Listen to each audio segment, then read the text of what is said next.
A little dot up there. I hope it's recording. Nope, I don't think so. Let's try again. Oh, there we go. We are recording. Hi. All right, so this is a tutorial. What? Oh, yeah. Hi. Yeah. All right. So the first thing you do is you have to open up your image in Photoshop.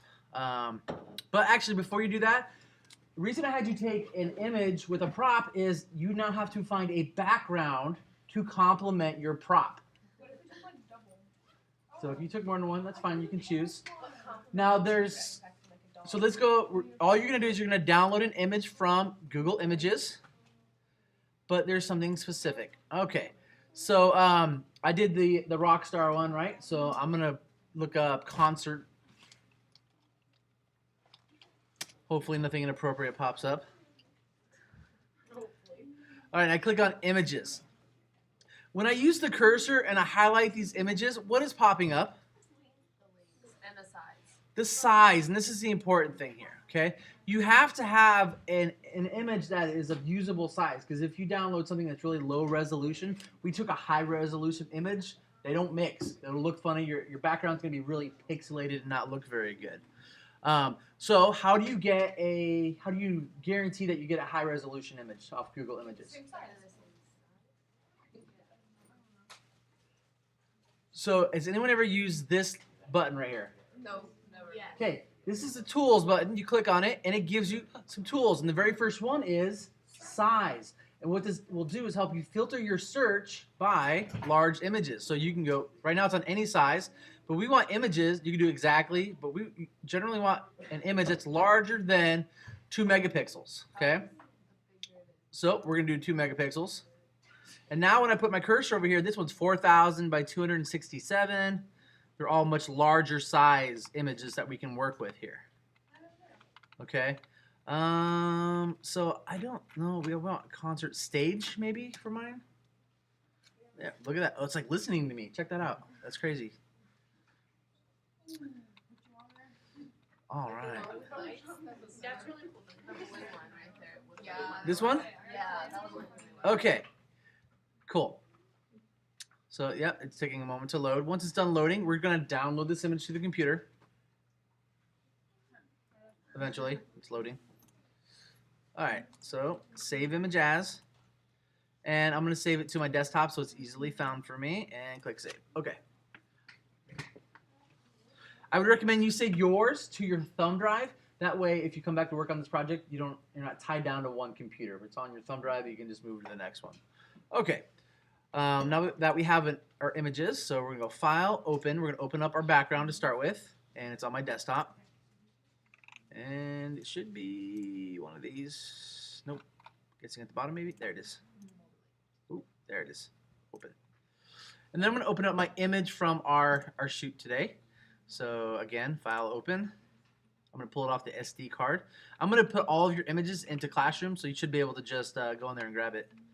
All right, so SD card. Make sure you put the SD card in, or if you're putting in an SD card, make sure you put it to the proper slot, not the CD. And mine's going to be the last one, right? There it is. Open. Okay, the very first thing we're going to do is we're just going to auto-tone this. We're just going to tone it up a little bit. It's a little dark, but that's okay. So when we do that, I'm assuming it's going to lighten it up a little bit. Yep, there we go. Then I'm going to create a duplicate layer. The keyboard shortcut for that is I have no idea. Command J, thank you. Command J. You always want to work on a duplicate layer. This is your safe place. You can always go back to your background and start over. We just did that a minute ago with a scholar. Okay. So once we have that, we need to remove our background, which is the green. And we're going to use that select color range option. So select color range, and we're going to select on the green. But here's the key thing here, and this is the thing that would be totally new for you, is that we're going to see this little plus here? The plus is going to allow us to select multiple areas. So if when I select here, and I adjust it to where it's just selecting that area, it's not selecting this area, but now I can go over here and get this, and go down here and get this, and now a little more right there, right underneath. Let's see. Okay, good enough. Now, so most of me around me is selected. You see that? Yeah. Then click OK. And now I hit delete. Now, when I turn off the background layer, you can see that I've removed the background. That simple. How long did that take? A few seconds, right? I hit Command D. I go grab my image. I pull it over. Oh, I might have to rename this. Hold on. File. It's too big of a thing. Save as. We're just going to call this 1. And JPEG is fine. Okay. All right, now I'm going to use my move tool, pull it over. All right, then I'm going to resize this image. Actually, let's do this first. So I'm just going to delete this layer. Crop your image to a 4:6 aspect ratio so we have a usable size based off this project. So 4:6. And I'm going to do resolution of 150 on this one just to make it smaller. All right, and then we'll zoom back in. All right, so now when we pull it over, that background should fit a little better. There we go. And I'm going to Command minus, zoom out. Resize it a little bit. And all you have to do now is you're going to pull that layer down behind your cutout of yourself. And now, I'm a rock star. That's it. That's what you're going to be doing. Save it as a JPEG, turn it into Classroom. You look hot, Mr. What was that? You look really hot. I'm a rock star. Wait, so what do we do if like we don't have the picture? I'm gonna put the pictures in the Classroom. You can download them right to your computer. Okay. Looking at the time, we're gonna work on this on Monday. Oh, okay. Okay. So your homework is to come to class with a background or 2 or 3. It's up to you. That will complement your image. Now, for example, though, if I chose blue, which is close enough to the green, to where there's not that much of a contrast. So you can see a little bit of speckling going on down here. All I have to do to get rid of that is just zoom in a little bit. And I'm just going to grab my eraser tool. And let's get a brush that's not 2,000 pixels big. There we go. And I'm just going to come in here. And it doesn't have to be super... Oh, is it not working? Oh, I'm using the wrong tool. Try it now. There we go. And I'm just going to go clean that up a little bit, get rid of some of that speckling. Oops, cut off my shirt.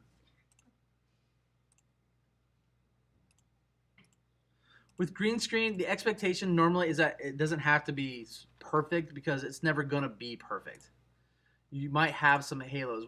A lot of times what you get is on your skin is you get this kind of a green halo. Let's see if we can show it to you here. Let's see. Just a hint, right? And I would go in and I would clean up some of this stuff. Just a little bit. Wait, Super, can you put the pictures on the Classroom so that we know which one is going to be? Yep, I'll put them on there in just a few minutes.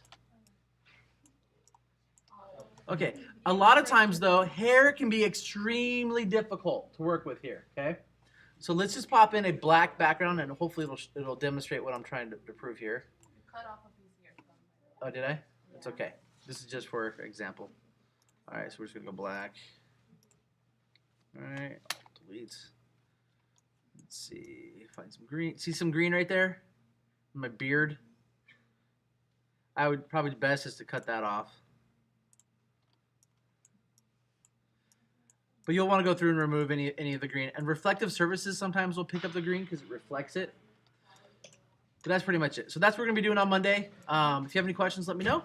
And have a good weekend. Be safe, have fun. If you can't be good, don't get caught.